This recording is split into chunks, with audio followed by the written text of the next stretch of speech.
Back to mom's wonder world. ഇന്ന് നമ്മൾ കാണാൻ പോകുന്നത് ഞാനിവിടെ കുട്ടികൾക്ക് വേണ്ടിയിട്ട് പ്രിപ്പയർ ചെയ്യാറുള്ള മിക്സഡ് ഫ്രൂട്ട് ജാമിൻ്റെ റെസിപ്പിയാണ്.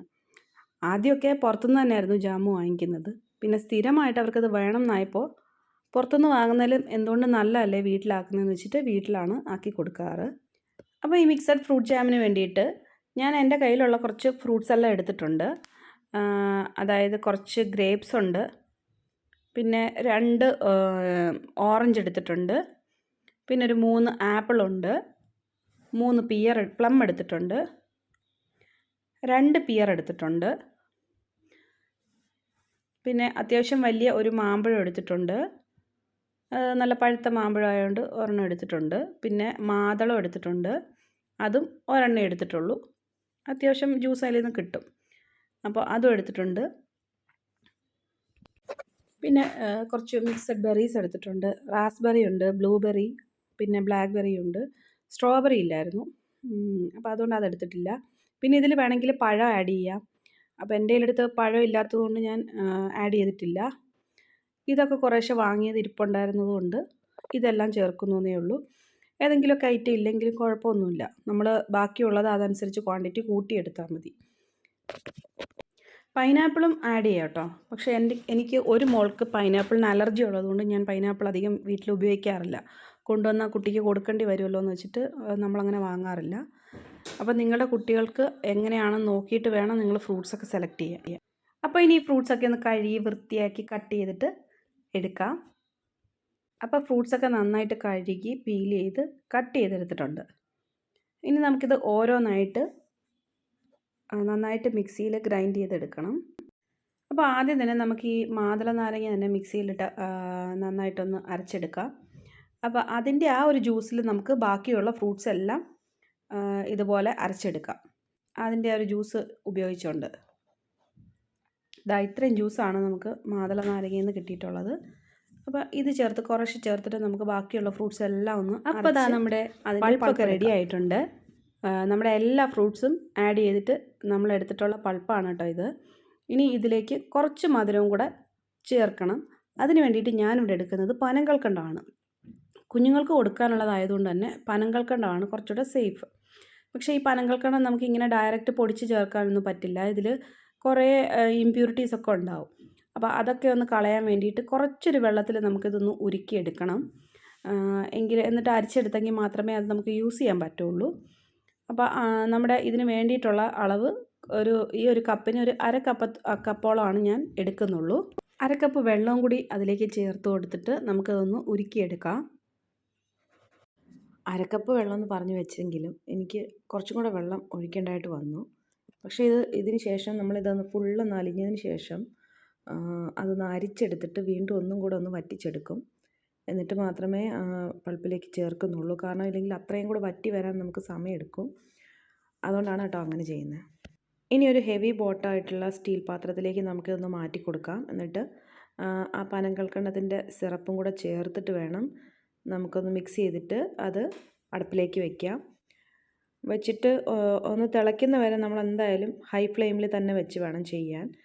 നന്നായിട്ട് തിളച്ച് ഒരു 10 മിനിറ്റ് തിളച്ചതിന് ശേഷം മാത്രം ലോ ഫ്ലെയിമിലേക്ക് മാറ്റാം. അതുവരെ ഹൈ ഫ്ലെയിമിലിട്ട് തന്നെ ചെയ്യണം. ഇപ്പോൾ തിളച്ച് വരുന്ന സമയത്ത് ശ്രദ്ധിക്കണം, അത്യാവശ്യം കുഴിയുള്ള പാത്രം അല്ലെങ്കിൽ തിളച്ചിട്ട് ദേഹത്തേക്ക് വീഴാൻ ചാൻസ് ഉണ്ട്, കൈയൊക്കെ പൊള്ളാം. അതുകൊണ്ട് കുറച്ച് കുഴിയുള്ള പാത്രമാണെങ്കിൽ നന്നായിരിക്കും. എൻ്റെ അടുത്തിപ്പോൾ ഇതേ ഉള്ളൂ, അപ്പോൾ അതുകൊണ്ട് ഞാൻ ഇതാണ് യൂസ് ചെയ്യുന്നത്. നിങ്ങളതനുസരിച്ച് നോക്കിയിട്ട് വേണം ഉപയോഗിക്കാൻ. ചെറുതായിട്ടൊന്ന് തിളച്ച് വരുന്നുണ്ട്. പിന്നെ തിളച്ച് കഴിയുമ്പോഴത്തേക്കും ഒന്ന് കളർ ചേഞ്ചൊക്കെ ആവും. ഇത് കുറച്ചൊന്ന് തിളച്ചൊരു 10 മിനിറ്റ് തിളച്ചതിന് ശേഷം ഉള്ള ഒരു വ്യൂ ആണ് കേട്ടോ. അപ്പോൾ ഇതിൻ്റെ കളറൊക്കെ ചേഞ്ച് ആയത് കാണാം. നമ്മൾ വേറെ കളറിന് വേണ്ടിയിട്ടൊന്നും ഇതിലൊന്നും ആഡ് ചെയ്യുന്നില്ല. ആ ഫ്രൂട്ട്സിൻ്റെ കൂടെ പനങ്കൽക്കണ്ടം മാത്രമേ ആഡ് ചെയ്തിട്ടുള്ളൂ. കളറൊന്നും നമുക്കിപ്പം വേണ്ട ആവശ്യമില്ലല്ലോ. നമ്മൾ കുട്ടികൾക്ക് കൊടുക്കാൻ വേണ്ടി ആക്കുമ്പോൾ അതിനകത്ത് കളർ ചേർക്കാതിരിക്കുന്നതല്ലേ നല്ലത്. പിന്നെ മാത്രമല്ല ഇതിൽ പെട്ടെന്ന് സെറ്റാവാൻ വേണ്ടിയിട്ട് ജലാറ്റിനോ ചൈന ഗ്രാസോ അങ്ങനത്തെ ഒന്നും ചേർക്കുന്നില്ല നമ്മൾ. എല്ലാം സേഫായിട്ടുള്ള സാധനങ്ങൾ മാത്രം ചേർത്തിട്ട് ആക്കാറുള്ളൂ. എപ്പോഴും അങ്ങനെ തന്നെയാണ് ചെയ്യാറ്. ഇതൊരു 20 മിനിറ്റിന് ശേഷമുള്ളൊരു വ്യൂ ആണ്. അതിൻ്റെ വെള്ളമൊക്കെ കുറേയേറെ വറ്റിയിട്ടുണ്ട്. അപ്പോൾ ആ ഒരു സ്റ്റേജിൽ എത്തുമ്പോഴത്തേക്കും നമുക്കിതിലേക്ക് നാരങ്ങാനീര് ചേർക്കാം. നാരങ്ങാനീര് ഇതിൽ ചേർക്കുന്നതെന്ന് വെച്ച് കഴിഞ്ഞാൽ നമ്മളൊരു പ്രിസർവേറ്റീവായിട്ടും അതുപോലെ തന്നെ എന്താ പറയുക, ഈ മധുരമുള്ള സാധനങ്ങളൊക്കെ പെട്ടെന്ന് ക്രിസ്റ്റലൈസ് ആവാതിരിക്കാൻ വേണ്ടിയിട്ടും കൂടി ചേർത്താണ് നമ്മൾ ഈ നാരങ്ങാനീര് ഇതിലേക്ക് ചേർക്കുന്നത്.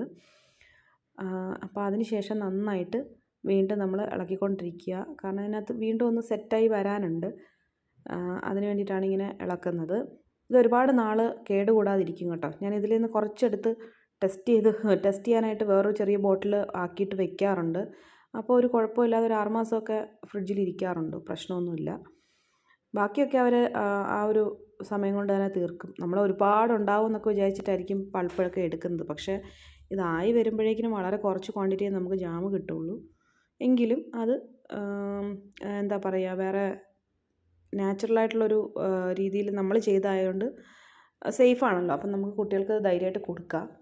കുറച്ചേ ഉള്ളെങ്കിലും എല്ലാം ഫ്രൂട്ട്സ് മാത്രമാണ് അതിനകത്ത് ആഡ് ചെയ്തിരിക്കുന്നത്. അപ്പോൾ അതുകൊണ്ട് നമുക്ക് ധൈര്യമായിട്ട് കൊടുക്കാം. അതിന് വേണ്ടിയിട്ടാണ് ഇങ്ങനെ വീട്ടിൽ തന്നെ കുറച്ചൊന്ന് ബുദ്ധിമുട്ടിയാലും ആക്കിയെടുക്കുന്നത്. മധുരമുള്ള സാധനങ്ങളിലൊക്കെ ടേസ്റ്റ് ബാലൻസ് ചെയ്യാൻ വേണ്ടിയിട്ട് നമ്മൾ കുറച്ച് ഉപ്പ് ചേർക്കണം എന്ന് പറയും. അപ്പോൾ ഞാനും ഒരു നുള്ളു ഉപ്പ് ആഡ് ചെയ്തിട്ടുണ്ട്. അതിനുശേഷം വീണ്ടും ഒന്നും കൂടെ ഇളക്കി കൊടുക്കാം നമുക്ക്. ഇത് ചെയ്ത് വരുമ്പോഴേക്കും വളരെ കുറച്ചേ ഉണ്ടാവുള്ളൂ. എങ്കിലും ടേസ്റ്റി ആയിട്ടുള്ള ജാം വീട്ടിൽ തന്നെ ഉണ്ടാക്കാം. അതാണ് ഇതിൻ്റെ ഒരു പ്രത്യേകത. ഇപ്പോൾ ഇളക്കുമ്പം കണ്ടാലറിയാം, പാത്രത്തിൻ്റെ അടിവശമൊക്കെ നമുക്ക് നന്നായിട്ട് കാണാൻ പറ്റുന്നുണ്ട്. അത് നല്ല തിക്കായി വന്നിട്ടുണ്ട് ജാം. പിന്നെ നമ്മളിത് സെറ്റായെന്ന് അറിയണമെങ്കിൽ നമ്മളൊരു പാത്രത്തിൽ അതൊന്ന് ഒഴിച്ച് നോക്കിക്കഴിഞ്ഞാൽ, എന്നിട്ടത് മൂവ് ആവുന്നുണ്ടോ എന്ന് നോക്കിയാൽ നമുക്കതിൻ്റെ പാകം അറിയാം. പെട്ടെന്ന് അത് മൂവ് ആവുന്നില്ലെങ്കിൽ നമ്മുടെ പാകത്തിനുള്ളതായിട്ടുണ്ടെന്നുള്ളതാണ്. അപ്പം അങ്ങനെ നോക്കിയിട്ടാണ് ഞാൻ എടുക്കാറ്. അതുവരെ നമ്മളിതുപോലെ ഒന്ന് ചെറുതായിട്ട് തീയിലിട്ടിട്ട് ഇതുപോലെ ഇളക്കിക്കൊണ്ടിരിക്കണം. അപ്പോൾ അതാ ഞാനിവിടെ ഒരു പാത്രത്തിലേക്ക് ഇതൊന്ന് ഒഴിച്ച് നോക്കുന്നുണ്ട്, അതിൻ്റെ കൺസിസ്റ്റൻസി ശരിയായിട്ടുണ്ടോ എന്ന്. അപ്പോൾ പാകത്തിനായിട്ടുണ്ട്. അതുകൊണ്ട് ഇനിയിപ്പോൾ ഇത് ഓഫ് ചെയ്ത് വയ്ക്കാം. അതിന് ശേഷം നമുക്ക് തണുത്തതിന് ശേഷം പാത്രത്തിൽ ഒഴിച്ച് വെക്കുകയും ചെയ്യാം. അപ്പം ഞാനിവിടെ 2 ജാമിൻ്റെ ബോട്ടിൽ ഒഴിച്ച് വെച്ചിട്ടുണ്ടായിരുന്നു. പക്ഷേ ഇതിൽ നിന്ന് ഒരു ബോട്ടിലിനകത്തുനിന്ന് എടുത്തു കേട്ടോ. 2 ബോട്ടിലേക്കുള്ളത് എനിക്ക് കിട്ടിയിട്ടുണ്ടായിരുന്നു. കുറച്ചെടുത്തതാണ്, അതിന് ശേഷമാണ് വീഡിയോ എടുത്തത്. അപ്പോൾ ഇനി എല്ലാവരും വീട്ടിൽ തന്നെ മക്കൾക്ക് ജാം ഉണ്ടാക്കി കൊടുക്കാൻ നോക്കണം. Thank you for watching. By.